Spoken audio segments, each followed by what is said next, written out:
With the salt pans and coastal coal mines established in Joppa, the shoreline was no longer an empty wilderness. A rough, punishing coastal track now carved its way along the coast, connecting the industrial pockets of the Firth. Coal masters had their mines and the salters had their boiling pans, but over a mile to the west, sitting entirely overlooked beneath the shifting sand dunes of the Figgate Whins, lay a silent geological goldmine. It was a massive, incredibly deep bed of rich prehistoric clay. Left behind by retreating glaciers thousands of years ago, it was the perfect raw material to build an empire. It just needed someone to look past the sand. In 1762, William Jameson, one of Edinburgh's most prominent master builders, turned his attention to a desolate stretch of coast just a few miles down the road.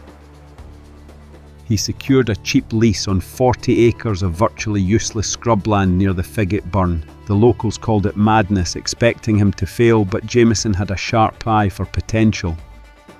Jameson didn't just find a clay pit, he found a way to plug right into the industrial engine next door. He had the raw mud in the ground, and he had a mountain of cheap Joppa coal just over a mile up the road to bake it. Soon, the newly built brickworks began to dominate the shore. Day and night, the massive kilns roared with fire, consuming tons of hauled coal to transform cold mud into hundreds of thousands of uniform building blocks.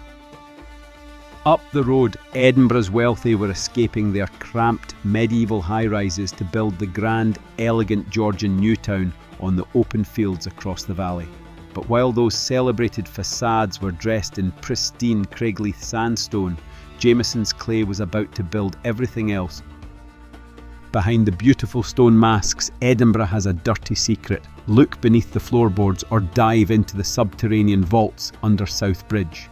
The city's hidden bones, its internal partition walls, and its massive underground structural arches were built from common clay. The grandest homes in the capital were quite literally held upright by coastal mud dug out of the brickfields of Portobello, Leith and others.